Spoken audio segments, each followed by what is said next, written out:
This is a course about justice, and we begin with a story. Suppose you're the driver of a trolley car, and your trolley car is hurtling down the track at 60 miles an hour, and at the end of the track, you notice 5 workers working on the track. You try to stop, but you can't. Your brakes don't work. You feel desperate because you know that if you crash into these 5 workers, they will all die. Let's assume you know that for sure. And so you feel helpless until you notice that there is, off to the right, a side track. And at the end of that track, there's one worker working on the track. Your steering wheel works, so you can turn the trolley car, if you want to, onto the side track, killing the one, but sparing the 5. Here's our first question. What's the right thing to do? What would you do? Let's take a poll. How many would turn the trolley car onto the side track? Raise your hands. How many wouldn't? How many would go straight ahead? Keep your hands up, those of you who would go straight ahead. A handful of people would. The vast majority would turn. Let's hear first. Now we need to begin to investigate the reasons why you think it's the right thing to do. Let's begin with those in the majority who would turn to go onto the side track. Why would you do it? What would be your reason? Who's willing to volunteer a reason? Go ahead, stand up. Because it can't be right to kill 5 people when you can only kill 1 person instead. It wouldn't be right to kill 5 if you could kill 1 person instead. That's a good reason. That's a good reason. Who else? Does everybody agree with that reason? Go ahead. Well, I was thinking it's the same reason on 9/11. We regard the people who flew the plane into the Pennsylvania field as heroes because they chose to kill the people in the plane and not kill more people in big buildings. So the principle there was the same on 9/11. It's a tragic circumstance, but better to kill 1 and so that 5 can live? Is that the reason most of you had, those of you who would turn? Yes? Let's hear now from those in the minority, those who wouldn't turn. Yes? Well, I think that's the same type of mentality that justifies genocide and totalitarianism. In order to save one type of race, you wipe out the other. So what would you do in this case? You would, to avoid the horrors of genocide, you would crash into the 5 and kill them? Presumably, yes. Yeah. Okay, who else? That's a brave answer. Thank you. Let's consider another trolley car case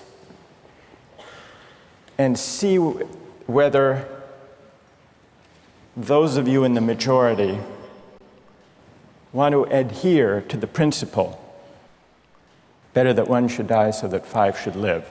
This time you're not the driver of the trolley car, you're an onlooker. You're standing on a bridge overlooking a trolley car track. And down the track comes a trolley car. At the end of the track are 5 workers. The brakes don't work. The trolley car is about to careen into the 5 and kill them. And now, you're not the driver. You really feel helpless until you notice, standing next to you, leaning over the bridge, is a very fat man. And you could give him a shove.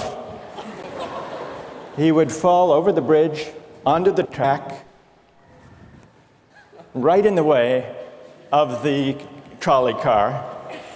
He would die, but he would spare the 5. Now, how many would push the fat man over the bridge? Raise your hand. How many wouldn't? Most people wouldn't. Here's the obvious question. What became of the principle? Better to save 5 lives even if it means sacrificing 1. What became of the principle that almost everyone endorsed in the first case? I need to hear from someone who was in the majority in both cases. How do you explain the difference between the two? Yes? The second one, I guess, involves an active choice of pushing the person down, which I guess that person himself would otherwise not have been involved in this situation at all. And so to choose on his behalf, I guess, to involve him in something that he otherwise would have escaped is, I guess, more than what you have in the first case, where the 3 parties, the driver and the 2 sets of workers, are already, I guess, in the situation. But the guy working, the one on the track off to the side, he didn't choose to sacrifice his life any more than the fat man did he? That's true, but he was on the tracks. And you... This guy was on the bridge. Go ahead, you can come back if you want. All right, it's a hard question. All right, you did well. You did very well. It's a hard question. Who else can find a way of reconciling the reaction of the majority in these 2 cases? Yes? Well, I guess in the first case, where you have the 1 worker and the 5, it's choice between those 2, and you have to make a certain choice, and people are going to die because of the trolley car, not necessarily because of your direct actions. The trolley car is a runaway thing, and you're making a split-second choice, whereas pushing the fat man over is an actual act of murder on your part. You have control over that, whereas you may not have control over the trolley car. So I think it's a slightly different situation. All right, who has a reply? No, that's good. Who has a way, who wants to reply? Is that a way out of this? I don't think that's a very good reason, because you choose to, it's either way you have to choose who dies, because you either choose to turn and kill the person, which is an active conscious thought to turn, or you choose to push the fat man over, which is also an active conscious action. So either way you're making a choice. Do you want to reply? Well, I'm not really sure that that's the case. It just still seems kind of different, the act of actually pushing someone over onto the tracks and killing him. You are actually killing him yourself. You're pushing him with your own hands. You're pushing him. And that's Right. different than steering something that is going to cause death into another. You know, it doesn't good. really sound right saying it now. No, it's good. But I'm up here. It's good. What's your name? Andrew. Andrew. Let me ask you this question, Andrew. Yes. Suppose standing on the bridge next to the fat man, I didn't have to push him. Suppose he were standing over a trap door that I could open by turning a steering wheel like that.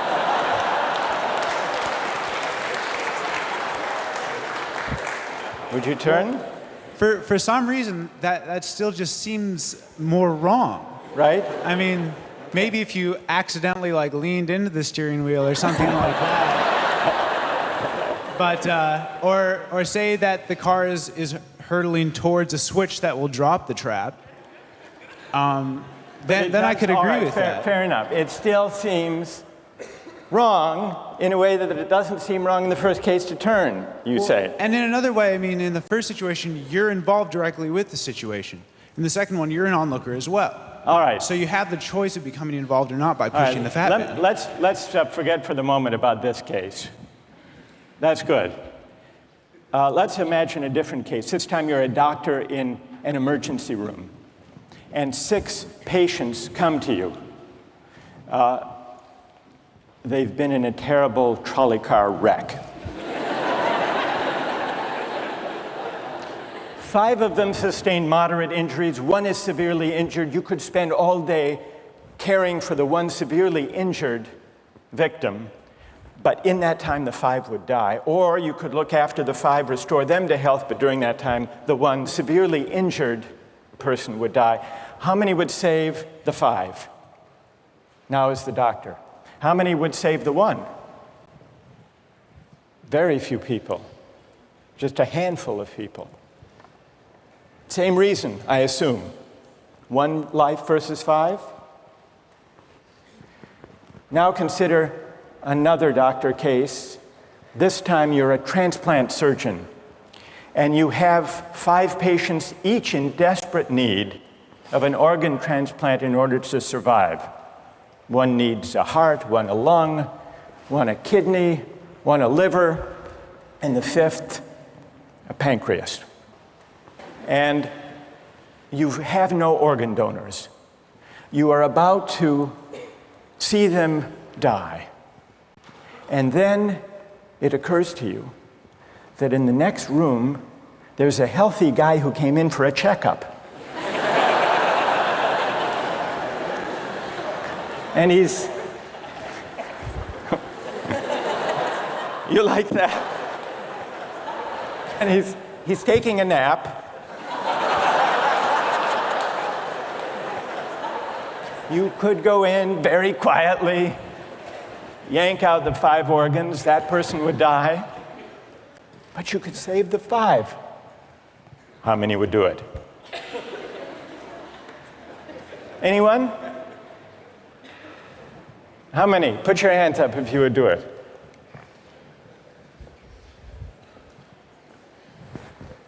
Anyone in the balcony? You would? Be careful, don't lean over too much. What? How many wouldn't? All right, what do you say? Speak up in the balcony, you who would yank out the organs. Why? I'd actually like to explore a slightly alternate possibility of just taking the 1 of the 5 who needs an organ who dies first, and using their 4 healthy organs to save the other 4. That's a pretty good idea. That's a great idea,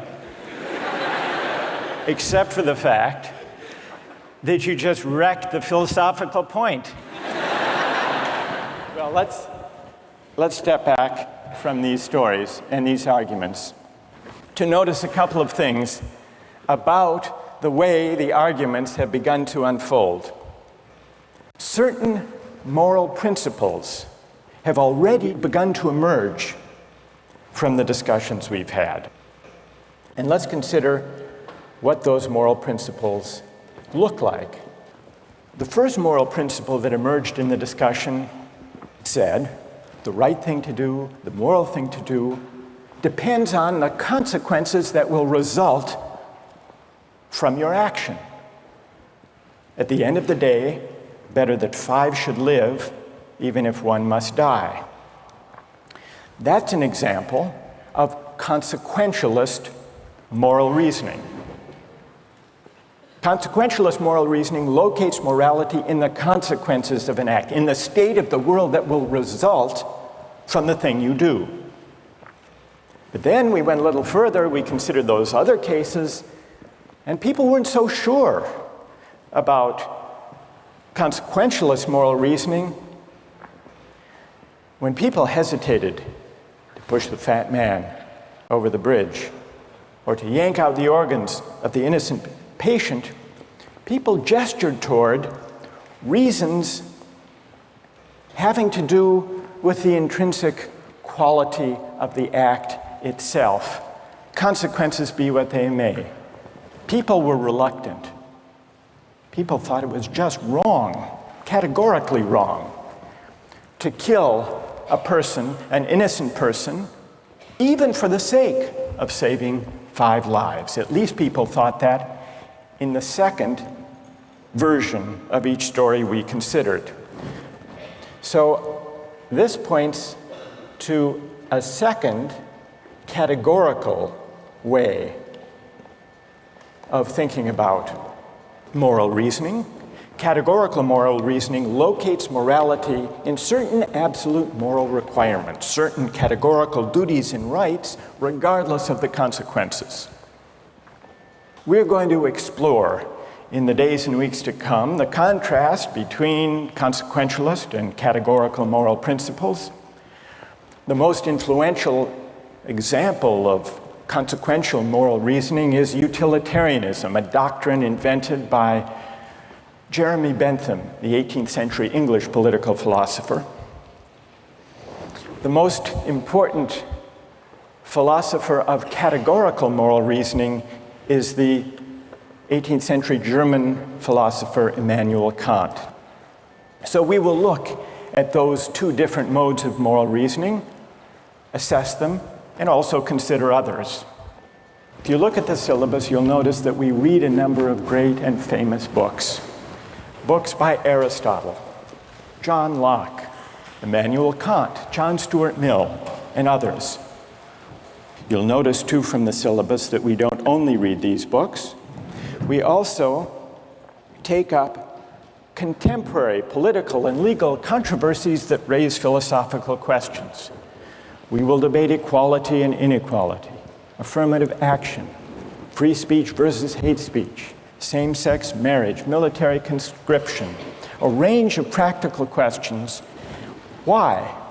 Not just to enliven these abstract and distant books, but to make clear, to bring out what's at stake in our everyday lives, including our political lives, for philosophy. And so we will read these books, and we will debate these issues, and we'll see how each informs and illuminates the other. This may sound appealing enough, but here I have to issue a warning. And the warning is this: to read these books in this way, as an exercise in self-knowledge, to read them in this way carries certain risks. Risks that are both personal and political. Risks that every student of political philosophy has known. These risks spring from the fact that philosophy teaches us and unsettles us by confronting us with what we already know. There's an irony. The difficulty of this course consists in the fact that it teaches what you already know. It works by taking what we know from familiar, unquestioned settings and making it strange. That's how those examples worked. The hypotheticals with which we began, with their mix of playfulness and sobriety. It's also how these philosophical books work. Philosophy estranges us from the familiar, not by supplying new information, but by inviting and provoking a new way of seeing. But, and here's the risk, once the familiar turns strange, it's never quite the same again. Self-knowledge is like lost innocence. However unsettling you find it, it can never be unthought or unknown. What makes this enterprise difficult, but also riveting, is that moral and political philosophy is a story, and you don't know where the story will lead, but what you do know is that the story is about you. Those are the personal risks. Now what of the political risks? One way of introducing a course like this would be to promise you that by reading these books and debating these issues, you will become a better, more responsible citizen. You will examine the presuppositions of public policy. You will hone your political judgment. You will become a more effective participant in public affairs. But this would be a partial and misleading promise. Political philosophy, for the most part, hasn't worked that way. You have to allow for the possibility that political philosophy may make you a worse citizen rather than a better one, or at least a worse citizen before it makes you a better one. And that's because philosophy is a distancing, even debilitating activity. And you see this going back to Socrates. There's a dialogue, the Gorgias, in which one of Socrates' friends, Callicles, tries to talk him out of philosophizing. Callicles tells Socrates, philosophy is a pretty toy if one indulges in it with moderation at the right time of life. But if one pursues it further than one should, it is absolute ruin. Take my advice, Callicles says. Abandon argument. Learn the accomplishments of active life. Take for your models not those people who spend their time on these petty quibbles, but those who have a good livelihood and reputation and many other blessings. So Callicles is really saying to Socrates, quit philosophizing, get real, go to business school. And Callicles did have a point. He had a point because philosophy distances us from conventions, from established assumptions, and from settled beliefs. Those are the risks, personal and political. And in the face of these risks, there is a characteristic evasion. The name of the evasion is skepticism. It's the idea, well, it goes something like this. We didn't resolve once and for all either the cases or the principles we were arguing when we began. And if Aristotle and Locke and Kant and Mill haven't solved these questions after all of these years, who are we to think that we here in Sanders Theatre over the course of a semester can resolve them? And so maybe it's just a matter of each person having his or her own principles and there's nothing more to be said about it. No way of reasoning. That's the evasion of skepticism, to which I would offer the following reply. It's true, these questions have been debated for a very long time. But the very fact that they have recurred and persisted may suggest that though they're impossible in one sense, they're unavoidable in another. And the reason they're unavoidable, the reason they're inescapable, is that we live some answer to these questions every day. So skepticism, just throwing up your hands and giving up on moral reflection, is no solution.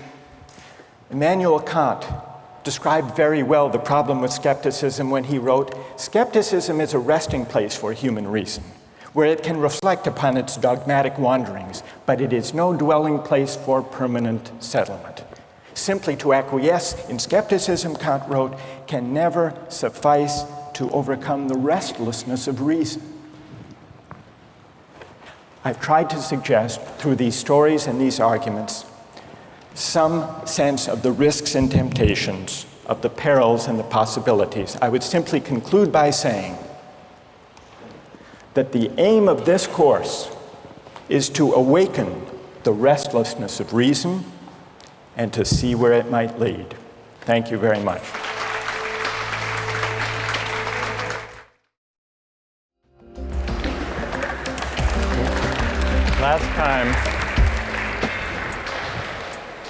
We started out last time with some stories, with some moral dilemmas about trolley cars and about doctors and healthy patients vulnerable to being victims of organ transplantation. We noticed two things about the arguments we had. One had to do with the way we were arguing. We began with our judgments in particular cases. We tried to articulate the reasons or the principles lying behind our judgments. And then, confronted with a new case, we found ourselves re-examining those principles, revising each in the light of the other. And we noticed the built-in pressure to try to bring into alignment our judgments about particular cases and the principles we would endorse on reflection. We also noticed something about the substance of the arguments that emerged from the discussion. we noticed that sometimes we were tempted to locate the morality of an act in the consequences, in the results, in the state of the world that it brought about. And we called this consequentialist moral reasoning. But we also noticed that in some cases, we weren't swayed only by the result. Sometimes, many of us felt that not just consequences, but also the intrinsic quality or character of the act matters morally. Some people argued that there are certain things that are just categorically wrong, even if they bring about a good result, even if they save 5 people at the cost of 1 life. So we contrasted consequentialist moral principles with categorical ones. Today, and in the next few days, we will begin to examine one of the most influential versions of consequentialist moral theory, and that's the philosophy of utilitarianism. Jeremy Bentham, the 18th century English political philosopher, gave the first clear systematic expression to the utilitarian moral theory. And Bentham's idea, his essential idea, is a very simple one, with a lot of morally intuitive appeal. Bentham's idea is the following: the right thing to do, the just thing to do, is to maximize utility. What did he mean by utility? He meant by utility the balance of pleasure over pain, happiness over suffering. Here's how he arrived at the principle of maximizing utility. He started out by observing that all of us, all human beings, are governed by 2 sovereign masters, pain and pleasure. We human beings like pleasure and dislike pain. And so we should base morality, whether we're thinking about what to do in our own lives, or whether as legislators or citizens we're thinking about what the laws should be. The right thing to do individually or collectively is to maximize, act in a way that maximizes the overall level of happiness. Bentham's utilitarianism is sometimes summed up with the slogan, "the greatest good for the greatest number." With this basic principle of utility on hand, let's begin to test it and to examine it by turning to another case, another story, but this time not a hypothetical story, a real-life story, the case of the Queen versus Dudley and Stevens. This was a 19th century British law case that's famous and much debated in law schools. Here's what happened in the case. I'll summarize the story, then I want to hear how you would rule, imagining that you are the jury. A newspaper account of the time described the background. A sadder story of disaster at sea was never told than that of the survivors of the yacht Mignonette. The ship foundered in the South Atlantic, 1,300 miles from the Cape. There were 4 in the crew. Dudley was the captain, Stevens was the first mate, Brooks was a sailor, all men of excellent character, or so the newspaper account tells us. The 4th crew member was the cabin boy, Richard Parker, 17 years old. He was an orphan. He had no family, and he was on his first long voyage at sea. He went, the news account tells us, rather against the advice of his friends, he went in the hopefulness of youthful ambition, thinking the journey would make a man of him. Sadly, it was not to be. The facts of the case were not in dispute. A wave hit the ship, and the mignonette went down. The 4 crew members escaped to a lifeboat. The only food they had were 2 cans of preserved turnips, no fresh water. For the first 3 days, they ate nothing. On the 4th day, they opened one of the cans of turnips and ate it. The next day, they caught a turtle. Together with the other can of turnips, the turtle enabled them to subsist for the next few days. And then for 8 days, they had nothing. No food, no water. Imagine yourself in a situation like that. What would you do? Here's what they did. By now, the cabin boy, Parker, is lying at the bottom of the lifeboat in the corner because he had drunk seawater against the advice of the others, and he had become ill, and he appeared to be dying. So on the 19th day, Dudley, the captain, suggested that they should all have a lottery, that they should draw lots to see who would die to save the rest. Brooks refused. He didn't like the lottery idea. We don't know whether this was because he didn't want to take the chance or because he believed in categorical moral principles. But in any case, no lots were drawn. The next day, there was still no ship in sight, so Dudley told Brooks to avert his gaze, and he motioned to Stevens that the boy Parker had better be killed. Dudley offered a prayer. He told the boy his time had come, and he killed him with a penknife, stabbing him in the jugular vein. Brooks emerged from his conscientious objection to share in the gruesome bounty. For 4 days, the 3 of them fed on the body and blood of the cabin boy. True story. And then they were rescued. Dudley describes their rescue in his diary with staggering euphemism, quote, "On the 24th day, as we were having our breakfast, a ship appeared at last. The 3 survivors were picked up by a German ship. They were taken back to Falmouth in England, where they were arrested and tried. Brooks turned state's witness.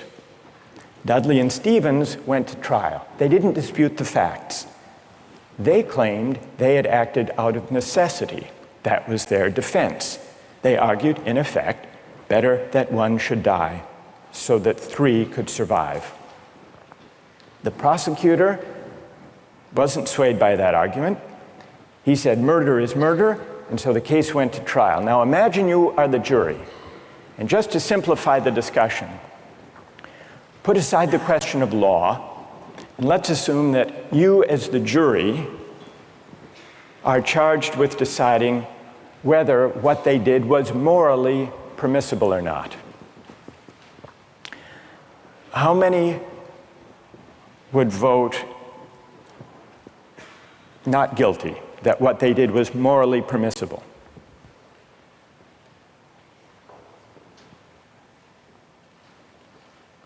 And how many would vote guilty, what they did was morally wrong? A pretty sizable majority. Now let's see what people's reasons are, and let me begin with those who are in the minority. Let's hear first from the defense of Dudley and Stevens. Why would you morally exonerate them? What are your reasons?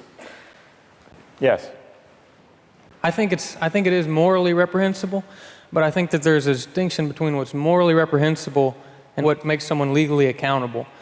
In other words, as the judge said, what's always moral isn't necessarily against the law. And while I don't think that necessity justifies theft or murder or any illegal act, at some point your degree of necessity does in fact exonerate you from any guilt. Okay, good. Other defenders, other voices for the defense, moral justifications for what they did. Yes? All right, thank you.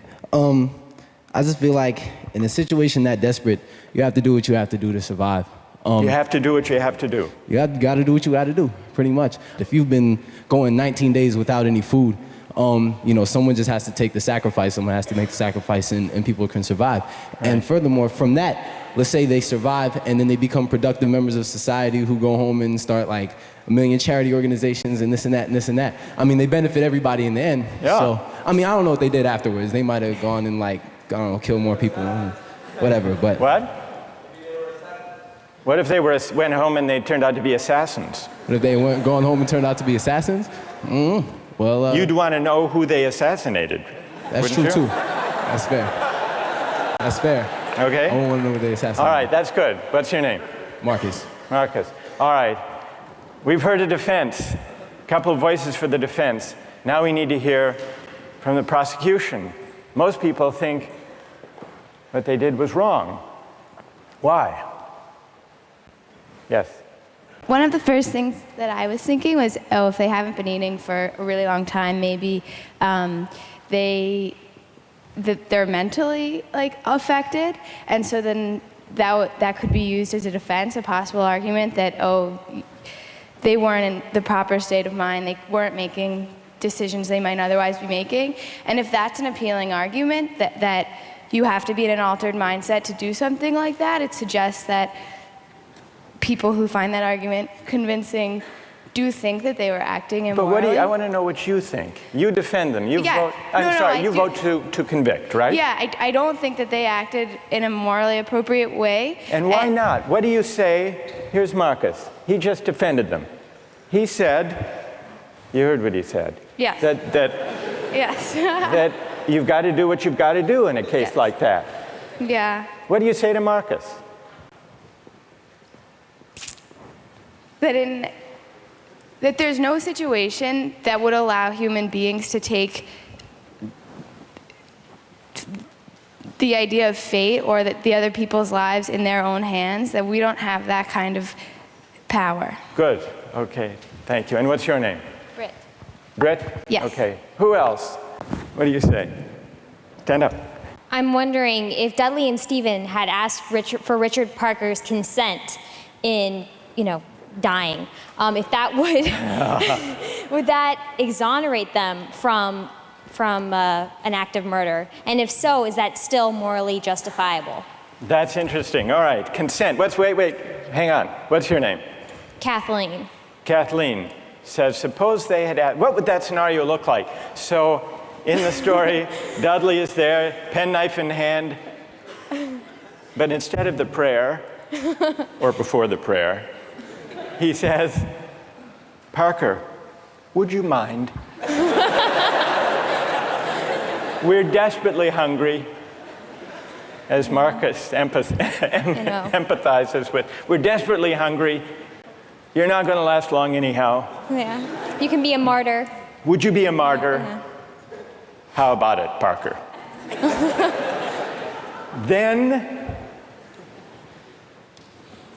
Then what do you think? Would it be morally justified then? Suppose Parker, in his semi-stupor, says, okay. I don't think it would be morally justifiable, but I'm wondering even then it wouldn't be. No. You don't think that even with consent, it would be morally justified. Are there people who think, who want to take up Kathleen's consent idea and who think that that would make it morally justified? Raise your hand if it would, if you think it would. That's very interesting. Why would consent make a moral difference? Why would it?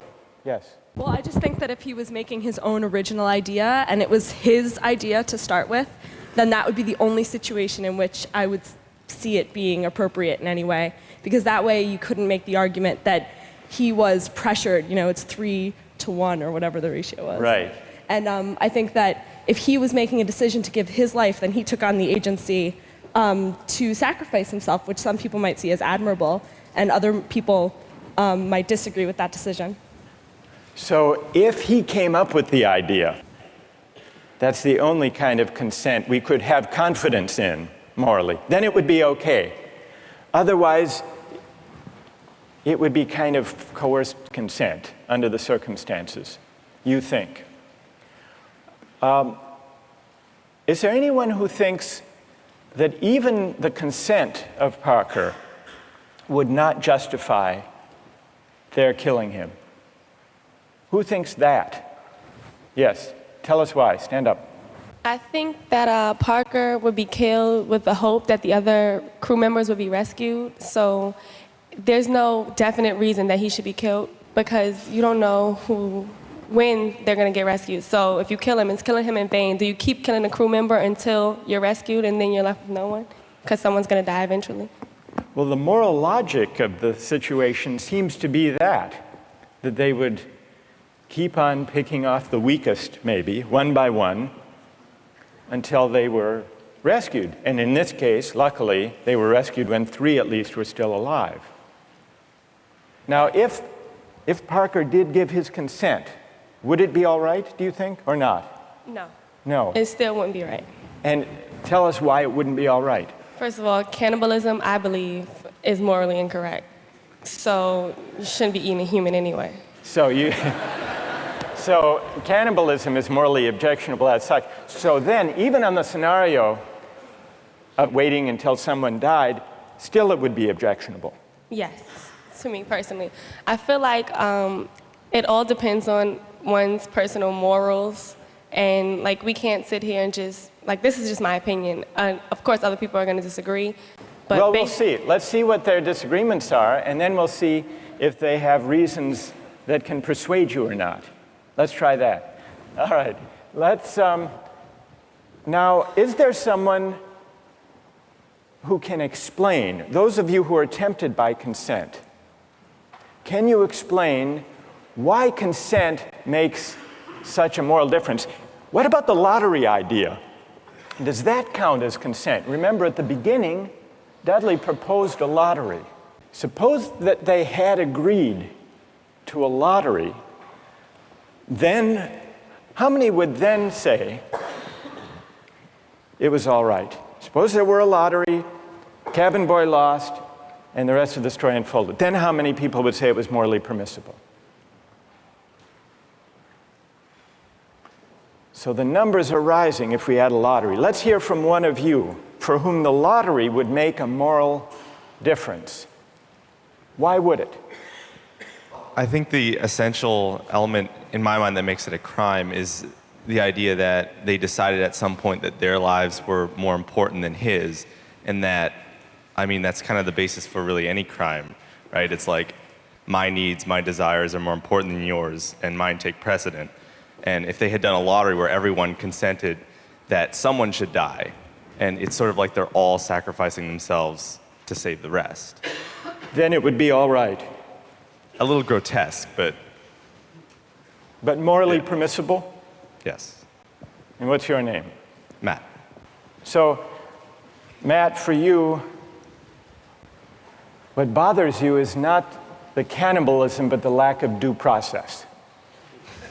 I guess you could say that. Right? And can someone who agrees with Matt say a little bit more about why a lottery would make it, in your view, morally permissible? Go ahead.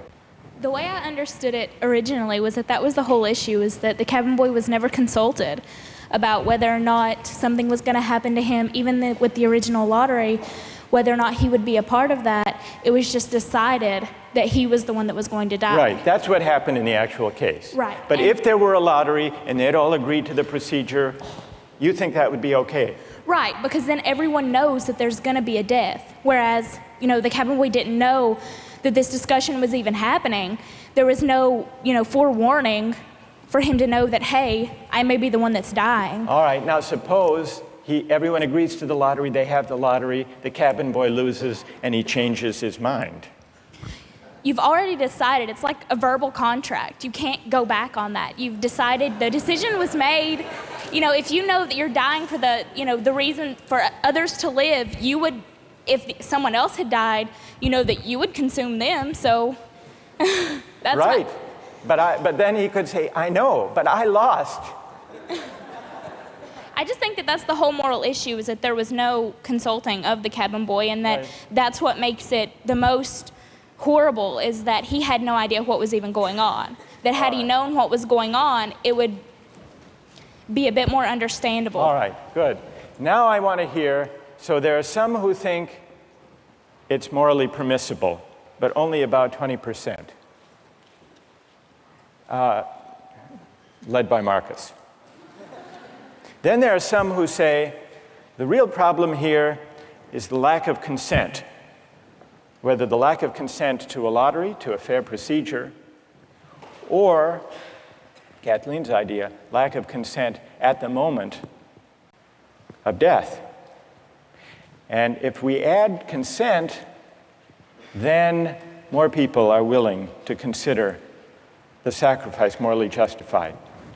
I want to hear now, finally, from those of you who think even with consent, even with a lottery, even with a final murmur of consent by Parker at the very last moment, it would still be wrong.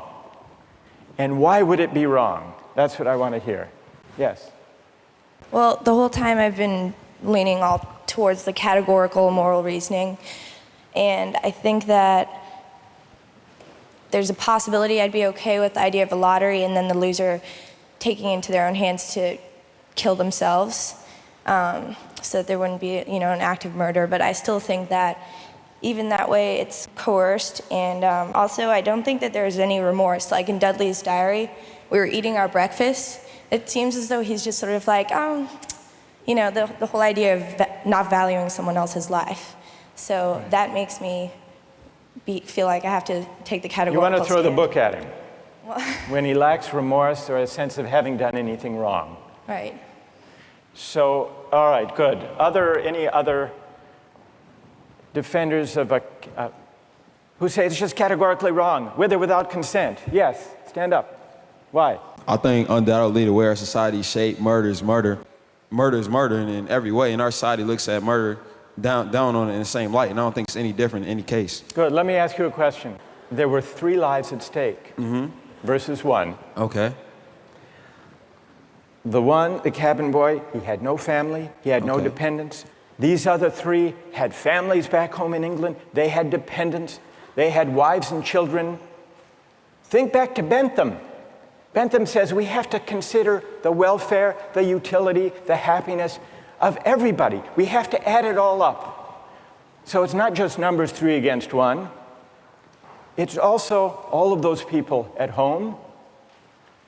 In fact, the London newspaper at the time and popular opinion sympathized with them, Dudley and Stevens.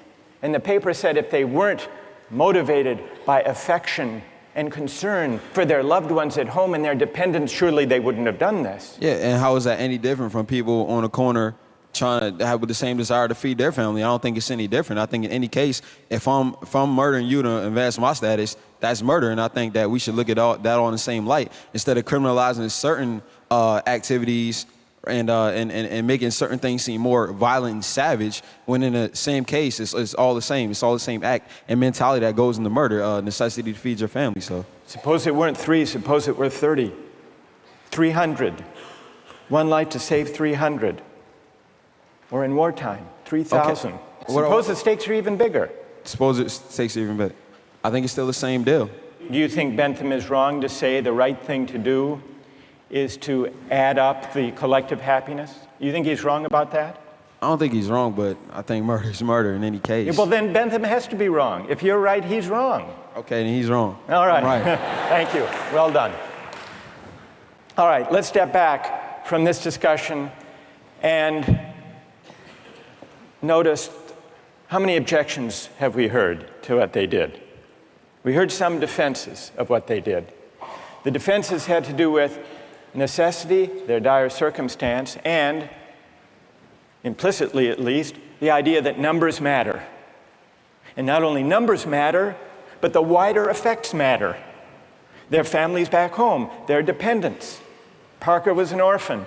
No one would miss him. So if you add up if you tried to calculate the balance of happiness and suffering, you might have a case for saying what they did was the right thing. And then we heard at least 3 different types of objections. We heard an objection that said, what they did was categorically wrong. Mike here at the end, categorically wrong. Murder is murder, it's always wrong, even if it increases the overall happiness of society. A categorical objection. But we still need to investigate why murder is categorically wrong. Is it because even cabin boys have certain fundamental rights? And if that's the reason, where do those rights come from, if not from some idea of the larger welfare or utility or happiness? Question number 1. Others said a lottery would make a difference, a fair procedure, Matt said.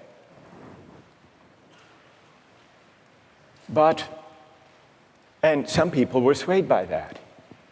That's not a categorical objection exactly. It's saying everybody has to be counted as an equal, even though at the end of the day, one can be sacrificed for the general welfare. That leaves us with another question to investigate. Why does agreement to a certain procedure, even a fair procedure, justify whatever result flows from the operation of that procedure? Question number 2. And question number 3, the basic idea of consent. Kathleen got us onto this. If the cabin boy had agreed himself and not under duress, as was added, then it would be all right to take his life to save the rest. And even more people signed on to that idea. But that raises a third philosophical question. What is the moral work that consent does? Why does an act of consent make such a moral difference that an act that would be wrong, taking a life without consent, is morally permissible with consent? To investigate those 3 questions, we're going to have to read some philosophers. And starting next time, we're going to read Bentham and John Stuart Mill, utilitarian philosophers.